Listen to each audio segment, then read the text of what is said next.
texted. We'll do a little conversation about a little small business and a little sports, because why not? Sure. It's Sunday NFL stuff.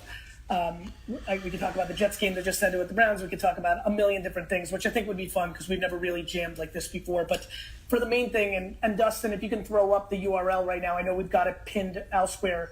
For everybody who's tuning in right now, what I wanted to do was bring an enormous amount of awareness to this incredible initiative that the family. I even had this beautiful hat I got the other day from doing the Sunday conversation. He's a talent, by the way. That was a fun interview to do. Yeah, he's amazing, Caleb. So I decided to bring it out because it's just really fun to watch people do good things. And I'm going to let you take over the conversation. Dave, tell everybody who's not aware, what is the Barstool Fund, and a little origin story about it, and then we'll get into it. Sure. So, basically, the Barstool Fund started about, I don't know, a week ago, maybe 10 days ago, somewhere around there. I've lost track. I think it's probably closer to 8 days. I went on a rant when New York City, they closed indoor dining. And I essentially said, I don't know what the city expects these people to do, the restaurateurs, the bars. They've already been squeezed to the end, and they're trying basically to do everything they can to stay open. They're being as creative as they can, whether it be creating the outdoor structures, the separation, the air vents, you name it, they're doing it. They're trying to be so creative. But I don't know how anyone can survive when you're not allowed to have customers. And then the flip side is you're not being given, any money really to help get you through this. So it's a killer. You can't earn a living, but the tax bill is still coming. So what are these people supposed to do?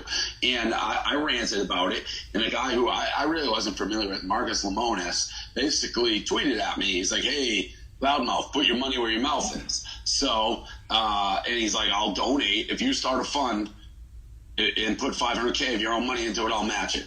So I was like, all right. My original take when he said that was a no-brainer. I was like, I will put my money. I've been fortunate. Barstool's successful. And then we spoke with Marcus about it because originally I was like, well, we're not a charity. Like, I don't know that we want to be touching all this money and moving around and deciding. Money was a simple thing. We talked to Marcus, and he works with the World Central Kitchen, great cause. And but when Barstool does stuff, and we have a history of doing a lot of charity over the years, forever. But when we do it, we like to generally control it. And when I say control it, have a direct say where the money is going, know how fast we can get it out. So Erica and I sat and we came up with this plan, which essentially we started with the $500,000, said we want donations. We joined with a 501c, the 30-day fund. That was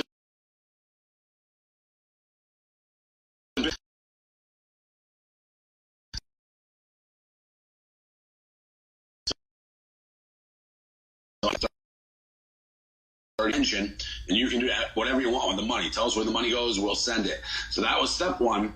And then we came up with this plan, which is essentially you needed to fill two requirements. One, the small business. We said any small business who needs help immediately contact us. The requirements being you had to prove that you're a successful business over the course, hopefully, of at least a couple years. Now, not everyone, as you get stories, there are strange circumstances, but that's rule one, because it's basically we wanted to see, hey, I've been running this thing for 10 years, it's my family for 20 years, and we've been successful every year. The only thing that changed is the pandemic, because then if we're giving money to them, the assumption is once the pandemic's gone, they can get back to business as usual. They're operators. Correct. Yes. It's not a concept. It's not a concept. It's not something that which is horribly bad luck that you just started or something, but it's like, well, a lot of businesses fail. So are we like trying to get money to a business that we have no idea? Because that's great, but there's a million out there that are proven successes. So you gotta pick and choose your battles. And number two, we wanted the payroll on.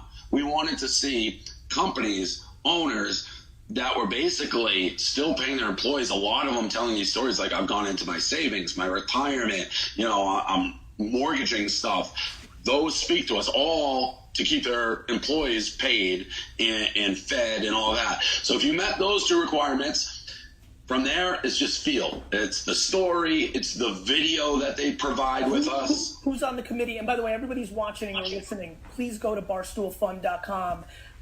It's important, so I'll jump in. We'll be a little helter-skelter. But I was about to ask, who's making the judgment on field? Is that strictly you? Is that you and Erica? Is that a small little committee? Yeah, so we have, it's led by Liz Gonzalez, who, from the second she's worked with us, has been huge into philanthropy, worked at charity before, but she's the initial line of defense. We've added more people going through the emails, and there's so many of them, and unfortunately, so as she goes through them, some are just discarded. They don't provide the information that we need. So it's Right. There's 10,000. Yeah, there's 10,000. If you don't come with what we're asking, it's tough. Then she narrows it down. We get the videos, and then I get probably like 20 to 25 a day that I go through, and then it's field. Now, it's also, the money has been flowing pretty nicely. So we haven't had, most of the ones that get to me, I'm like, yup, because I'm banking on we're going to continue to grow, get more donations, and we want the money out. I'd rather run out of money faster than sit on it waiting for other companies. So this has been going on for a little over a week. Yep. And if I'm looking at this correctly, Dave, you've raised $7.4 million. Correct. Yep, 7.4 million, and I think over 60,000 people have donated. So it's coming from all angles. Individual $5 donations. 67,000, almost 68,000, Yep. almost 70,000 people have donated. And by the way, for the Vayner Nation, a lot of people in my ecosystem, outside of what I did with the All In Challenge, and so we raised $59 million. Michael Rubin from Fanatics, similar agenda, a human who wanted to do something. I got very, very involved in that one. Same, it's astonishing that you've raised this much money, Dave. It's obviously hit a huge accord, and plus the community that Barstool has is just remarkable.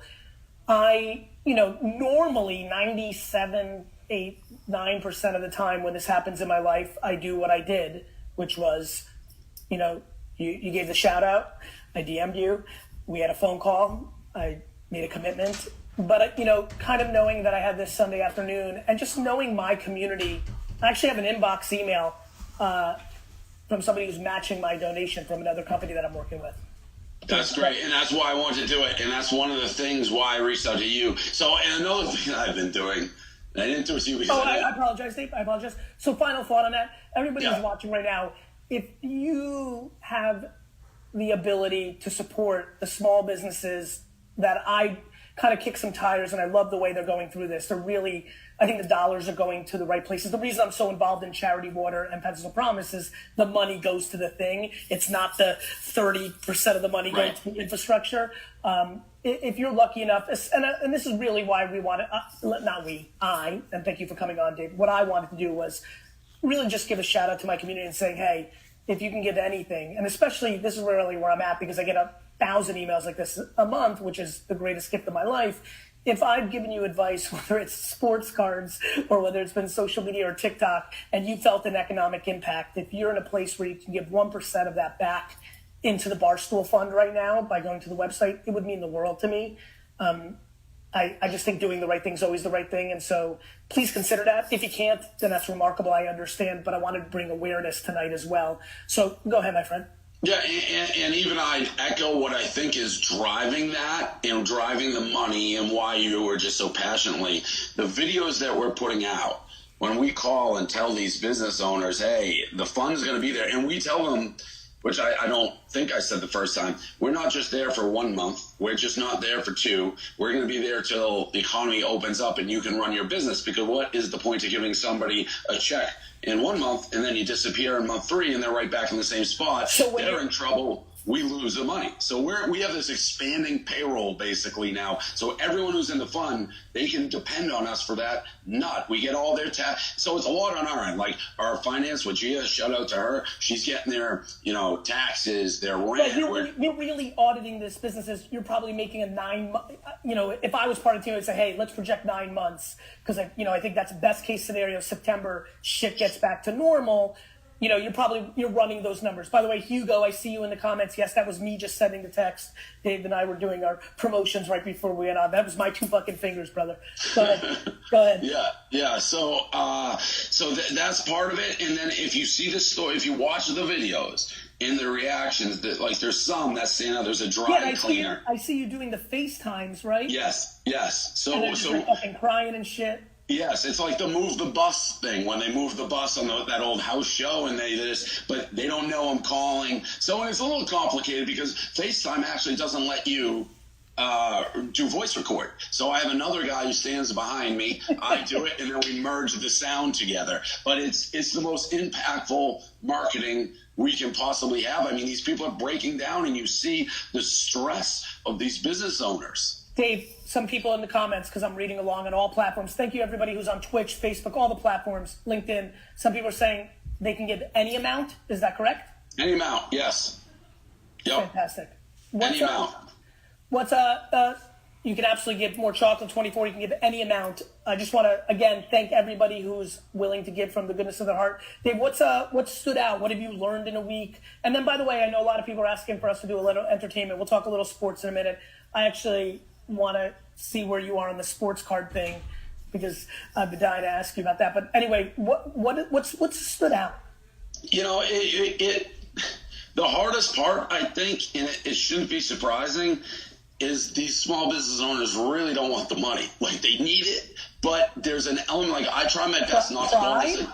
No, they don't want to feel like it's charity. They want to work. So I've done my best not to call this like a charity, like we're just helping you. But they're running. There is an element of psychology. Have people? I'm sorry to interrupt. Have people said, "I'm going to pay you back"? Like, yes. Yeah. I get it. Listen, I fucking get, bro. I don't want to owe anybody any. Like, I understand that shit. Yeah, and there's an element like you're taking my. It's like I've been successful. I'm running. I shouldn't be here, and it's to no fault of their own that they are. This is unfucking precedent. This is This is not the fucking once in every 100 year shit. And by the way, one of the things that really pulled at my heartstrings on this whole thing, and I've been doing some things behind the scenes, and why I really jumped on your thing here, is it was a luck of the draw fucking game. Yeah. Like like my dad, I grew up in a liquor store that has done well. Right. In this environment. Go ahead. It's geography. I mean, you can be 100 yards away from something in the same business. We did a yoga. We gave to a yoga studio today, and she's saying, and it makes sense. She's like, our people don't move. We put mats 6 feet across. They can wear masks, and you can get on an airplane. And by the way, on the record, I'm not government bashing either, because this is fucking hard. Right. The whole thing was fucking hard. The whole thing, right? Sweden was fucking unstoppable until they weren't. Like, this is fucking hard. The number one thing, which I agree, and I think a large degree of the frustration is, like, they're not being communicated with. They're like, there's no plan. Like, we're just sitting twiddling in the wind, and that's incredibly frustrating. And to me, what really is interesting about this, and again, I felt the highs of this when I was really scared in March and April for my own fucking businesses, but with Ruben on All In Challenge was, and then we live in an internet world, you and I, live in a country that does have the freedoms to just do shit in comparison to other places in the world. Here the fuck we are, two fucking guys, just sitting here, and you and your incredible team have fucking raised $7.5 fucking million in 10 fucking days. It's incredible. It is. It speaks to, like, or you could just do shit. Right. And that was essentially this. And that was Marcus's first, like, all right, yeah, let's do something. And I wish we did earlier, because there's so many businesses that have already gone. You walk around New York City, you see boards up everywhere. It's super depressing. Yeah. What else can we touch on? And then, by the way, everybody, I see all your comments. If you want to ask questions, happy to answer or ask Dave the questions. Anything else that we want to give some awareness to? And then let's talk a little opening NBA and a little late football and a little bit of the Barstool Magic. Yeah, I think that's about it. If you go to the Barstool Fun, you can see the stories. If you go to my Instagram, Stu Presidente, all the stories are there. Throw up his Instagram and Twitter, and also throw up some of I see the donations coming in. I think, Dustin, if you can get crazy on the ones and twos behind the scenes here and throw up some of the people, I love them to get a little exposure and a little love. Keep going, Dave. I'm sorry. No, that's it. Just like watch the stories, and my guess is if you take the couple minutes to look at these people's reactions, you'll donate because you'll feel it. You'll feel it in your bones. But listen, I want to before we segue into some other content, and we'll come back to it at the end. I just want to thank you for reaching out and letting me be a part of this. No, I'm glad. I mean, you were. The internet's such a deep place. I obviously knew who you are. You are the one of the most requested people. The other people, some I know. I didn't know who Mr. Beast was. Mr. Beast dropped 150 grand in 2 seconds, and I was on the phone with him 3 seconds later. I didn't know who he was. It's crazy. He sold 7 trillion fucking burgers, dude. I know. He's telling me about it. It's pretty amazing. Dave, what do you think? What's your hot take on? Give me some hot sports takes on the beginning of the NBA season. What stands out besides the fact that I think an hour ago I saw that the Mavs were beating the 70-20 or something. 70-20. Yeah. I don't know. I'm a traditional. I don't really. NBA feels like it just ended. The pandemic's so jammed together, and it's still. Football to me is the only sport that kind of works without fans, where it feels sort of similar to a degree. 100%. If you watch the game, I couldn't agree with you more. It's not so fucking different. Right. The NBA, MLB, those feel really different to me without the crowds. There's something off with it. But, I'm curious. I hate Kyrie. I hate him. So watching how Brooklyn does will be interesting to me. Listen, I think people are completely confused on how good of a basketball player Kevin Durant is. I really do. He's the best. Right. I think that's the part that's been most interesting for me. I think people, with that kind of injury, I get it. But 31-32 isn't 31-32. How old are you, Dave?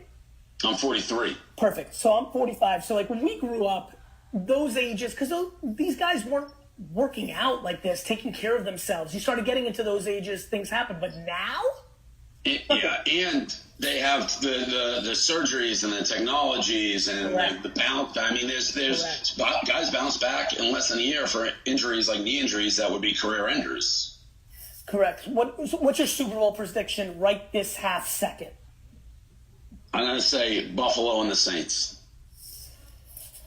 I'm rooting for Buffalo. So, as you know, Gary, I am the preeminent Patriot fan in the world.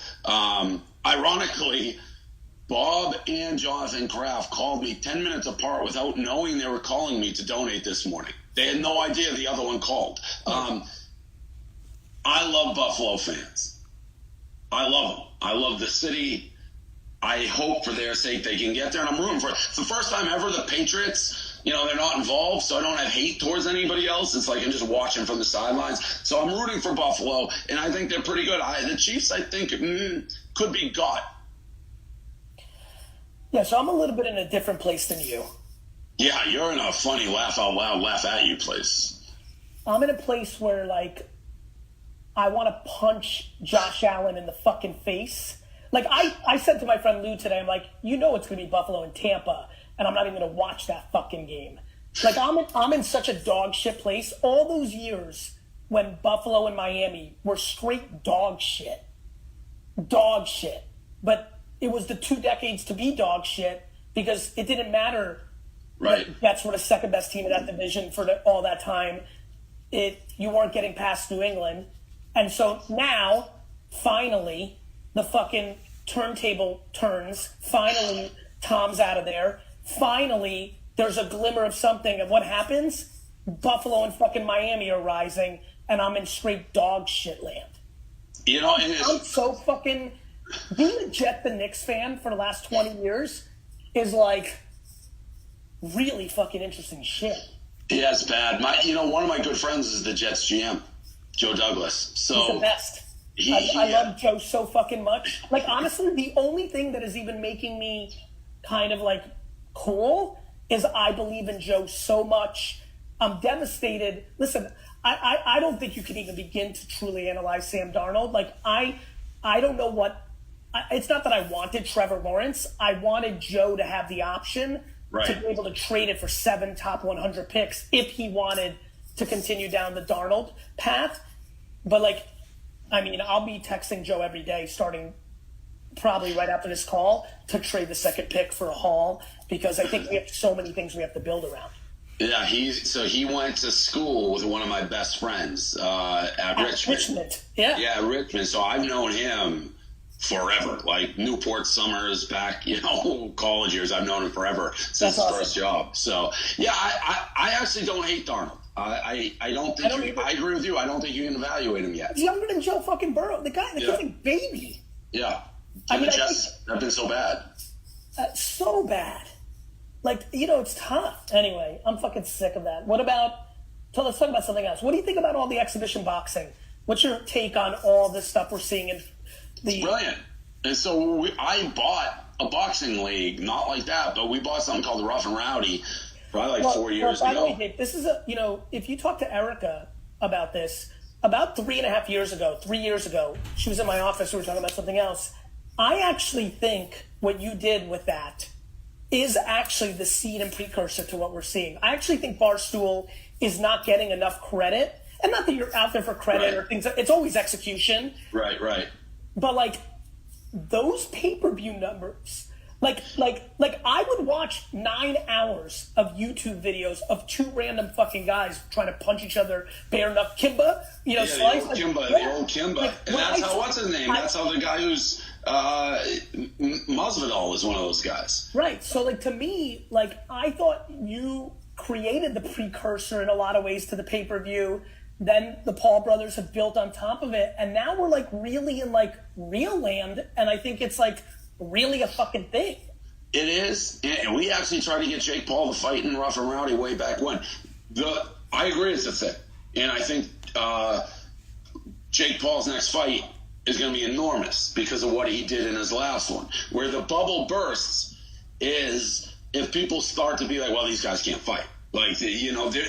Jake Paul did the best thing that you can do for any fight game. He created intrigue with a spectacular knockout of Durant in the next. Yeah, no. Listen, I'm a big Nate fan, and I like him as a human, and he's a Nick, and all that good stuff. But he's a real athlete. I thought he was going to win. I would have bet on Nate because of what I was like, no, this guy's an NBA. He can dunk. He's like an NBA athlete. What people are missing is that the Paul brothers are really, really spending a fuckload of time training. Yes. When people saw that we were on, they're like, you two should fight for charity. And I was like, man, if we took 9 months to train, we would be totally different animals than we are right now. And both of us, and again, we don't super duper know each other, but from everything I know of what you've created and how you navigate, we would both be so scared shitless to lose and have that video in perpetuity on the internet. I would fucking quit my career to try to win that fight. I'd just be too scared for that video to loop in perpetuity. Yeah. I know. I would never agree to fight anybody. My shoulders would pop out. It'd be a disaster. That's why I bought the league. But yeah, they're taking it seriously. And we had who's absolutely, I'm drawing a blank, my favorite guy, Teddy Atlas, on talking about it. And he says, the other guy's been in the ring. He says, you can train, you can do this. His phrase, when the ninjas come over the wall, it's a different vehicle. It's a different beast. Or Mike Tyson, everybody's a play until you get punched in the face. So it's just a different sport and technique and all that. But what he did is he created, can this kid fight? That's what he just created. The other thing is these people have real audiences. The other thing that I think is not talked about enough is brand nostalgia. You look at Tyson Jones. Do you know how much money I would pay for Larry Bird versus Magic Johnson one-on-one right now, Dave? Yes. Dave, I would pay $50 pay-per-view to 21 one-on-one, give those guys 6 months to fucking shred it up, get their shit together. But that one-on-one, or how about Dion versus Bo Jackson in a race? In a race. Because I've always said this from a business standpoint. Nostalgia is wildly fucking underpriced. Yeah, I agree with that. To me, I would be gaga on all day Saturday on social and have buddies over. Bird Magic one-on-one? I think nuts. I don't get I didn't care about the Tyson fight, and in a problem you know why? Because you knew it was an exhibition. It's the same reason.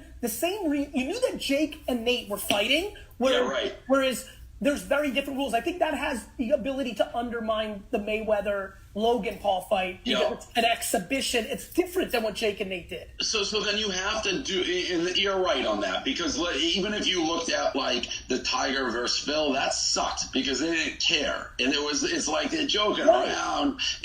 Which is why I think and you know this is I mean, look, both of our careers have benefited from the decentralization of media. The internet is the middleman. You get anybody that has audience, has intrigue. You look what Jake's doing now, like the way he's goading these 4 to 5 other people right now is pretty fucking intense. Yeah, no, right. It's brilliant. And how much is it show? How much is it not? You know, it's always a mix of two. But here's what it comes down to. For example, Dave, I am really fucking good at bubble hockey. Yeah, right. Really Russia versus USA. What's that? Yeah, it used to be. You're talking Russia, USA with the boo button? Yes. To me, I think right now, if we get a little spicy here with each other and get into a 7-game fucking series on bubble hockey, that a fuckload more people than people would ever think would fucking watch that shit. I agree with it. Talking about caring, if I lose that shit, I disappear. And by the way, here come all the comments like, Dave, you got to do this, get Gary Vee off the fucking world. But like to me, I punch the fucking, like, to your point, if people care, if 2 people care about anything, darts, fighting, one-on-one, bubble fucking hockey. If people care and there's stakes, you will tune in. And there's stakes when people fucking watch. Right. 100%. When people watch, now you get into pride. Fuck money, fuck promotion. You get into fucking pride. Like Nate, I don't know how educated people are about, I know you are. Nate Robinson is not only a real basketball player, he's one of the great athletes. The guy who went top 60 picks in the NFL draft. Like, he's an incredible athlete.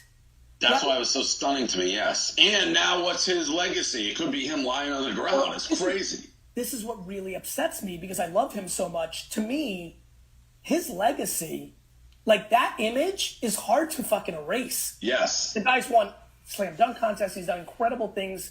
He's an incredible all-time guy and athlete. It hurts, and I think that's what goes into like I'm not kidding. I don't know how I assume like I'm uncomfortably competitive. Like having you go like this and the whole Barstool Mafia shitting on me when you win Game 6 in bubble hockey is something I can't live with. Which is why I would go into that fucking scared and focused. Right. And listen, I'm not going to sit here I don't know how much bubble hockey you play, and that's the only reason I'm restraining. By the way, I haven't played bubble hockey in 3 years. But it's less about, I'm actually talking theory than setting up a bubble hockey. I thought we were going out of bubble hockey. It's like I was texting down here, give me a bubble hockey. Arm wrestling, right? You think about all these fucking muscle heads on fucking, like the Gram, all looking jacked as shit. You get 2 people with 5 million audience, that fucking arm wrestling thing is going to be fucking crazy. Anything. I mean, there's obviously huge pressure. And what he's doing is brilliant. I said right when, because it was an interesting reaction, Jake Paul. We had him on, and it wasn't really fair because, like me, I said, I think you're going to lose. And then when he won, everybody's like, he just beat it like an athlete. And people hate him. And he called out Conor McGregor, and everyone's like, you're an asshole. Why would you call out Conor McGregor? It's like, because he's brilliant. And by the way, I think he's going to fight McGregor eventually because McGregor is going to take a huge fat paycheck for not even having to risk anything. But that's where it gets interesting. Like, to me, risk anything, right? So, for example, Logan Paul is dramatically bigger than Floyd. Oh, he is. I thought Mayweather. Excuse me. Yeah, I thought Mayweather versus Conor would be a bigger mismatch than Logan versus McGregor because of the size difference. I thought Mayweather was at that fight just toyed. He's like, whenever I feel like I can just put this guy away, I can do it. You're right. He's way bigger. Way bigger. And, by the way, let's talk about what they're doing. They're doing fighting. Right. One punch. Boxing boxing versus the other. So I think that fight now. I've guessed Dylan Dennis who's gonna be fighting next, which is a far different fight than what he just did. But if he beats Dylan Dennis, he's gonna get one of the bigger paydays in fighting. He will. I actually think that this entire genre can be incredible for boxing because if you think about it, if you think about, let's talk about Joshua Fury. Let's just talk about that fight. Yep. If the 3 of the 4 undercards are, you know, Bob Memory versus you, a fucking, you know, like.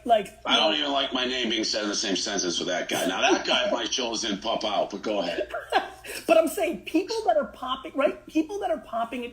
You look at what Dwayne Wade's like culturally relevant. Yeah. Like, you know, if Dwayne Wade decides to, you know, like box a former basketball Tracy McGrady, like the undercards of actual big boxing events. Yeah, I mean, you change the pay-per-view numbers dramatically. Big time. It's an interesting thing on a lot of levels because I could see people saying it's horrific for boxing on the other side because the true purists for the game, you know, these guys are in gyms making nothing, sweating away, and you see a guy that is basically now getting the biggest paydays in the game, and he's not a real boxer, they say. I could see how that would be extremely frustrating for somebody in it. Dave, they also said hip-hop wasn't real music when you and I were kids. Yeah, that's true. No. I mean, like, cool. They told me that internet businesses weren't real businesses. Literally, to my fucking face, when I was 19, internet businesses aren't real businesses. Like, I don't give a shit what fucking people said is real or isn't. The consumer decides. Correct. But there is an element of this is supposed to be a sport where it's sport versus entertainment, sport versus entertainment business. There's people that say golf isn't a real sport. You know this. It's a huge debate. Right. But again, it's like almost like Anna Kournikova when tennis. Like she never wins, but she's getting the most money because she's gorgeous. But it's like people be mad. It's like, well, she's not winning these events. She's getting the most money off the court. Right? Correct. She's also a top 25 player during that era.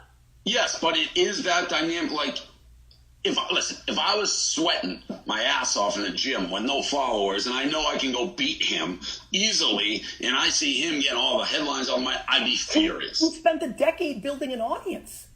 Oh, yes, but not for boxing. People think that you're fucking, this isn't, like, I laugh at people when they talk about this. I'm like, what? Yeah, right. No, I agree. Like, every 15 to 25-year-old giving a fuck. I'm sorry that you feel you made a nice print magazine around sport.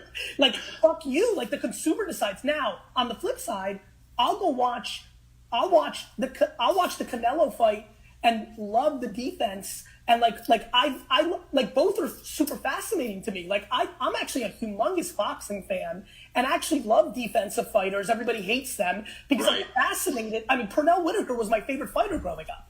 Oof, sweet pea. I mean, to me, I just was fascinated by his ability to have that kind of defense. And then obviously Mayweather became the 3.0 version of that. But that doesn't take away the fact that my juices are going to be going the next time there's a celebrity influencer fight that I just think is funny and interesting. Or 100%. 100%. And to be honest, they had the version of it. They had the celebrity boxing a while back. It just didn't, they didn't have the right people because they didn't have these huge audiences. Correct. Fox had to get you to give a fuck about Screech. Correct. The Paul brothers, the McGregors, or these people were in their prime of attention. These people were in their prime. Who's the guy with the... If Dan Bilzerian, who's been, I guess, feels a little quieter than 3 years ago, but if he decides to, if I hear tomorrow Bilzerian's fighting Steve Aoki, I'm fucking watching. Right. Yeah, and the Paul brothers are masters of the internet. I mean, you really can't deny that. So they have the huge followings, and they get it. He gets it. When we talk to him, it's like, who's your next fight going to be? It's whoever I can make the most money, who I think I have the best chance to win. He's not looking for King Kong. He's looking for the most interesting fight that will allow him to get the next fight. And for me, people spend $30, $40 to escape. We're in the middle of a global pandemic, right? So for me, that fight that they promote and create an intrigue on is no different than watching that incredible Jamie Foxx movie on Disney Plus that just came out, Soul, or watching Wonder Woman on HBO Max. Humans, it's no different than watching sports. I love people that are like, this is fucking stupid. Why do people spend money on this? I'm like, you spent money on the NBA League Pass. Like, there's a lot of people that don't give a fuck about the NBA. Like, why is Luka throwing a ball in a basket so much greater? Like, people are allowed to have their escapism. The market determines what the market is. I mean, they wouldn't be doing it if they weren't selling all the pay-per-views. Dave, I wanted to ask you, this is why I texted you back after our call, but we both have family stuff.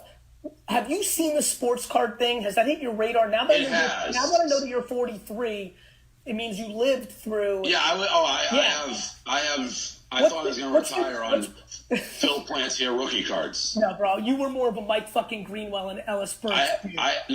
Listen, Phil Plantier in his stance, he hit 72 home runs at All-Star break his rookie year. He was a Padre, right? He was a Padre then. He went. My friend Brandon Warnke, big shout out. He bought so many fucking Phil Plantier rookie cards. I had Phil Plantier and Juan Gonzalez, and those are my two guys. I was huge on Greg Vaughn and Kenny Lofton. I did well. My two guys kind of panned out a little bit. And then there was the ones everyone had, the Greg Jeffries, the Ricky Jordans. Evan Moss was fucking insane to me that one year. Yeah. When you first heard this has all been happening the last 2.5, 3 years. Did you say, like, that's going to be a quick fad, 1 month? Yeah, I still don't know much about it. I lived through the earlier one, like crashed with Beckett's. So I understand, I see what's going on, but I am not wise to it. What about this? To me, it's funny. 3 years ago when I started talking about this, I was like, you start thinking about who and what. It's interesting. I feel like almost nobody does the current pulse of the culture of sports and youth like this, right? Kudos to you. I've never been able to say that to you. Actually, quickly passing at a Knicks game, I said it to you, but I really believe it, and I have a lot of respect for it. I actually think the organization, the company, has incredible permission to be a major player in it. So I know it's something we're looking at, and we're aware very much. So like Eric is involved in it. We're having different companies. So it is something that has been percolating now, I would say, for 6 months to a year within our company. Like, all right, what are we doing in this space? Me personally, I haven't been on the forefront of it. I get it. What about wrestling? We have a lot of people who love wrestling. I grew up on wrestling. No. You never liked wrestling? Oh, no, yes. Yeah, not now. Yeah. All right, ready? Top 3 wrestlers of all time. Start with number 3. I'm going to give you a few minutes here. I'm going to scan the comments and thank everybody. While everybody's here, we've been yapping. Down below, Barstool Fund. We started the program with you. If you're just joining us, Dave here. Incredible initiative. Decided, fuck this bullshit. We're going to help small businesses. Literally in a fucking week and a half, has raised 7.4. Let me see if this updates. It doesn't. Yep, 7.48. Almost $7.5 million. Kind of shouted me out, and he was exactly right. This seems to be up Gary Vee's alley. It's true. I love doing GoFundMe's out of nowhere for small businesses. It's where I come from.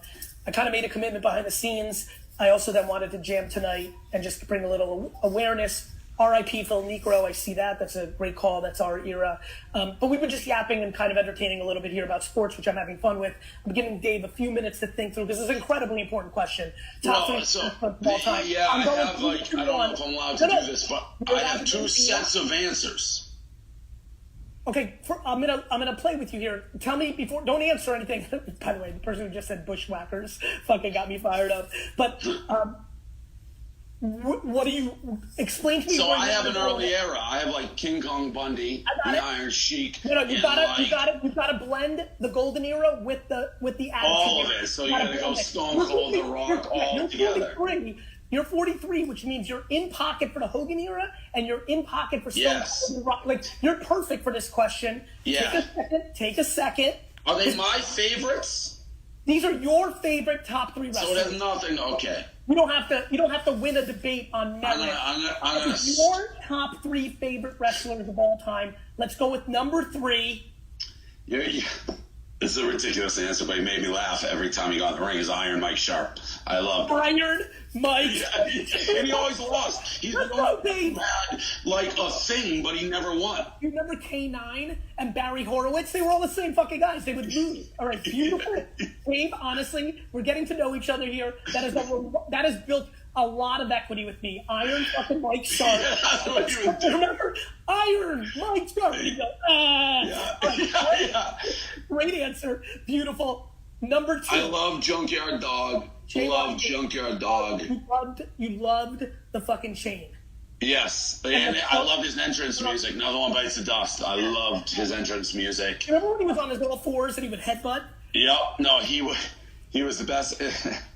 And then I guess I got to do this because it was so when I wrestle, it was my finishing move. And it was like the only one I could do with my friends. Like my friends. When we were like just... I thought you were about to say the Iron Sheik because the camel clutch everyone can do. Everyone, nope. Honky Tonk Man, shake, rattle, and roll. Wow. It's an easy one to do and roll them over. Were you devastated in SummerSlam when the Ultimate Warrior beat the Honky Tonk Man and took the title? No, because I just like doing the move. I love the Warrior. I love the Warrior. So I'll still go back and watch his speeches every once in a while just to like R.I.P. just to like laugh. So he was there a wrestler that would make you upset if they lost because you actually loved them for a moment? I mean, I was a Hulkster guy. I mean, and when when he came back with NWO and all, that was insane, spectacular. Do you know that was a Japanese wrestling storyline? Bischoff did a great job with interpreting like that. That was. I didn't know. Right. And you know who my number one is ever in the whole thing? Like, I love Mean Gene. I love Bobby the Brain. Like, those guys are so brilliant. Like, some of the best comedians who ever lived. 100%. Really? Like, the stuff they say. Man, I was such a big Randy the Macho Man Savage fan. And when I got to the age where I knew he was going to lose to Hogan in WrestleMania and lose the title, and I was depressed for the whole week. I still so Penn bought us, when Penn's stock goes up, I'll put a Ric Flair clip that like, I'm the dirtiest player in the game. Like, I'm never going to stop getting out of that. I'll do that. And when everyone's doubting me and we end up being wrong, who is this? Bobby the Brain, Mr. Perfect vignette of when he's always perfect. One of my favorite ones. He throws the pass, catches it. In that 80s era, the way they would hype, by the time Razor Ramon, by the time Mr. Perfect, by the time you were so jacked. Yes. They did such a great job of so hardcore wrestling. I knew that other guys were in different leagues, and it was huge for me. Mr. The $1 Million Man, he make the kids do the push-ups and he like just knock them over on the last one. He was great. There's a lot of great. There was a lot of. I'm tuned out. I got back in and. I gotta take care of something. I don't know what's going on at my door. Can we go take a step back? We'll come with a little more talk. But can you one more time for the people that just joined, a little more awareness to Barstool Fund and ask for maybe people get involved? I'll be back in 20 seconds. Yeah, Barstool Fund, donate. We're raising money for small business. He's out. I'm in Miami, so I go shower. I have people coming over, so I don't know how long this thing's going on for, like another 6 hours. But in the meantime, donate, barstoolfund.com. You follow it along. You go on my Instagram, Sul Presidente, go on Barstool Sports. You see all the companies we're donating to and the stories. I just gave a little tip that you don't know, Gary, which is I'm in Miami and I'm going out, so I don't have all night. Oh, right. So we're not doing this for 9 hours? Correct. That's what I said. Listen, I'll let you go in a minute. Let's talk about a couple other things, 80s style. Favorite cartoon growing up? Scooby-Doo. Period. Do you remember Laugh G.I. Olympics? Joe. What about Laugh Olympics? Nope, never saw it. Never heard of it. It was on USA, and it was like the Scooby-Doobies versus the Yogi Yahooies. It was like a 1970s cartoon, but Grape Ape was in it. They fucking reprogrammed it for us. No idea what that is. Hot takes, Punky Brewster. What about her? Hot? No, I don't know. Whatever you wanted to say. She was like, I had a crush on Punky Brewster. Punky Brewster or Kelly Kapowski? Oh, well, you're at different. You don't even know where your privates are during the Punky Brewster era. During the Kelly Kapowski, Let's go in the middle. Winnie Cooper. Well, you got an MFK here, so it's like Kelly Kapowski's like the sexiest. Yeah, and Winnie Cooper you want to marry.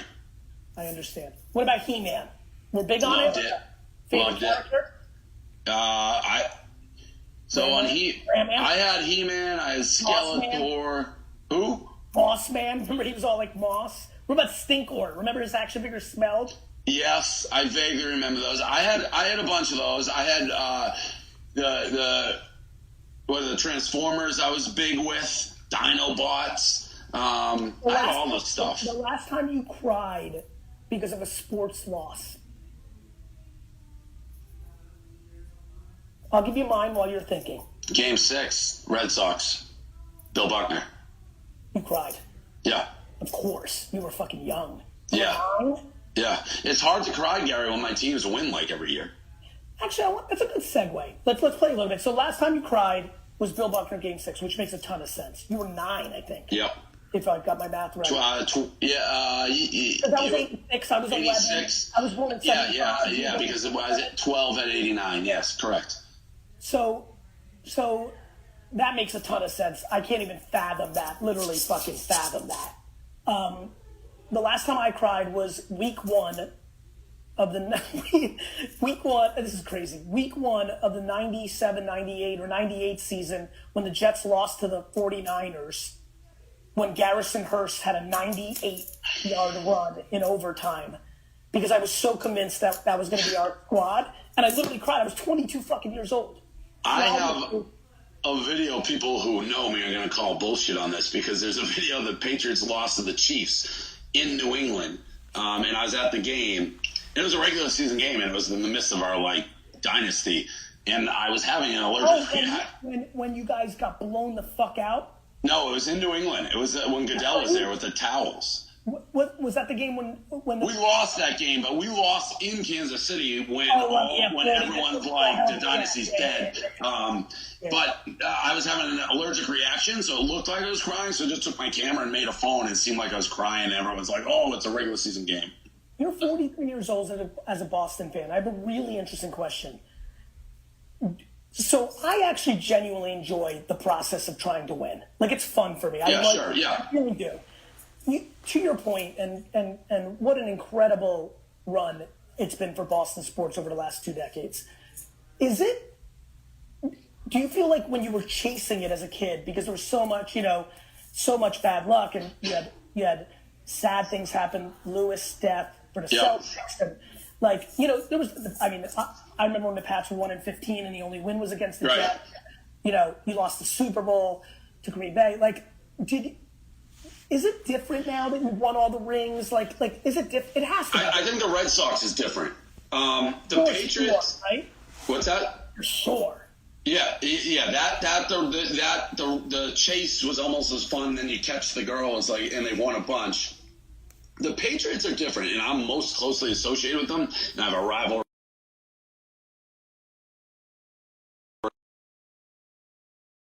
In the sense, everyone hates them so much. So you cheated, you did this, you did that. So every year, it's like, we're going to fuck you, and we're going to do it again. Even last time they won Super Bowl with Brady and Gronk, and the video with the bad was playing behind it that you probably used, but it was still here. That love. I love being America's face. I haven't watched the last 4 Super Bowls that the Patriots have been in. I don't even know anything about that Falcons game. It was one of the great decisions of my life was realizing, wait a minute, you don't feel it the same. I was at the game. I was at the Marshall 20-yard interception, and I was at the game. And the game was over. I ran the ball. Interception. I threw my cell phone. I had to call my corners about 20 goes out, and then he saved me to find it. Everything was done. What about boxing?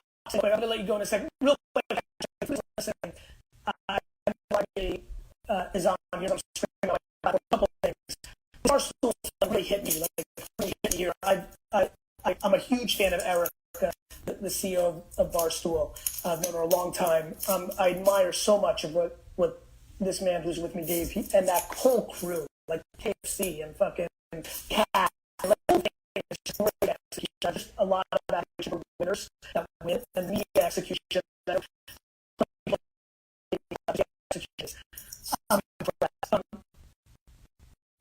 what you're doing with Barstool Fund is really fucking helping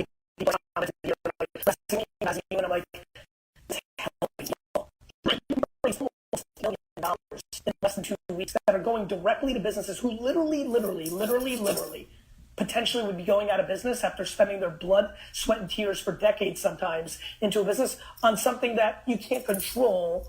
And the fact that from the goodness of heart and hard work to build the audience you built, you've been able to create this event, it's incredible. So 2 things for everybody who's listening. 1, if you are a business that has been hit very hard by the pandemic and you still have your payroll active, and if you go to Barstool Fund, I'm sure they'll teach you how to apply. Please, everybody who's part of my community, if you're a business that could benefit from this, especially since I'm putting personal money in, knowing some of those pennies or dollars are going to you is huge for me. Please do that. For everybody else who's watching, if you're fortunate enough to be in a place in your life where even if you give $50, if you go to barstoolfund.com right now, like that actually is going to help somebody in a real way. And by the way, I'm on a lot of nonprofits. As most of you that follow me know, I'm not very loud about the good things I do. I don't think guilting is fair. Nobody knows what's going on behind somebody's door. So many of you are going through tons of things. Many of you want to give your hard-earned money to things other than small businesses that hit that pandemic, and that's incredible, and I love you for that. And many of you don't want to give, and that's it's America or wherever you are in the world. It's your choice. However, if you're interested, if you're being entertained right now, Melissa, that's incredible. Melissa Lee, I can give $50. That matters, Melissa. That actually fucking matters. So I just want to say that again, and Dave, thank you so much. 55, thank you, Jennifer. I want to thank you for tagging me yesterday. It really gave me a boost of excitement. Yeah, no, I appreciate you having me on and just spreading the word. And it's a great cause. It's a needed cause. And if you go to the Barstool Fund page, you can figure it out. And if you go to Barstool, my socials, you'll see all the stories, and you'll see why it's an important cause. It's right out in front of you. What's in store for Barstool? Just like for 5 minutes, I'm going to let you go because it sounds like you want to hit the town hard in Miami and, probably break all the rules and get the bid and all that. I've already had it twice, I think. So it's crazy because we sold, obviously, the company to a casino group. Maybe not obviously, but Penn National. We even sell the hats on the great marketing. I have people wearing our stock symbols around. But, so... Is that a SPAC? No. Nope.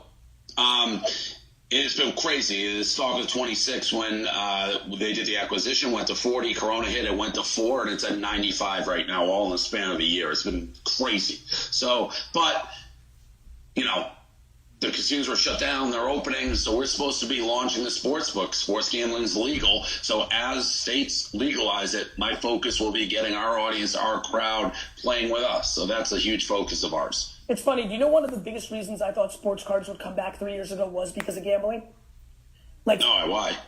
Well, it's another form of gambling. Oh, yeah. Yes, absolutely. In a real meaningful way. I mean, the numbers have been staggering in that world. And it's funny. I'm really fascinated by betting. I think it reminds me of alcohol. In moderation, I think it's an incredible additive to the experience. And I really, obviously, me and you growing up on the East Coast and towns we grew up in those eras, we know a bunch of degenerates that have gotten themselves fucked up. But anything in life comes to balance.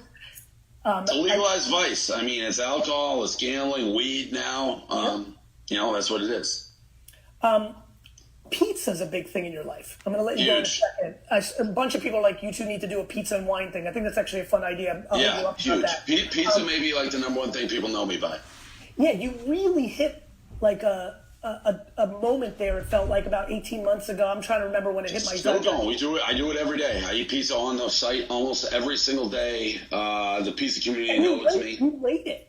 Yeah, rate it. And I've been doing it now for like 5 years straight. Yeah. And so 5 years. What's the highest rated pizza of all time? The two that stick out, Sally's in New Haven. New Haven, Connecticut's the pizza capital of the world, period. Is that true? Yes. I mean, in one man's opinion, or is that like wildly like a big thing? Like fucking New Haven, Connecticut's big. They're very aware of it. There's like books and movies about it, but it is. They're all close to certain style. So you have Frank Pepe's, you have Frank Pepe's and Sally's. You can throw a baseball one or the other. Modern. It's like the chili. It's like the Philly cheesesteak thing. Yes, I would say that's fair. Yeah, and then New York, I like John's a Bleecker. Someone just said Connecticut or New York. It's New Haven, Connecticut. It's that area. It's not all of Connecticut. And New York is great pizza. They have the most of it. There's a billion. There's a lot of bad pizza in New York, too.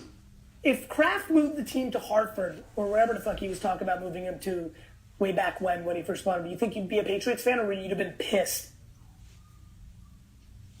And by the way, I don't know. By the way, you're 43. I'm a little bit pissed about this bullshit Buffalo thing you just said. They fucking dominated our division in your youth and shit on you. Yeah, but it didn't matter. The Patriots are so bad. It wasn't like... It does matter.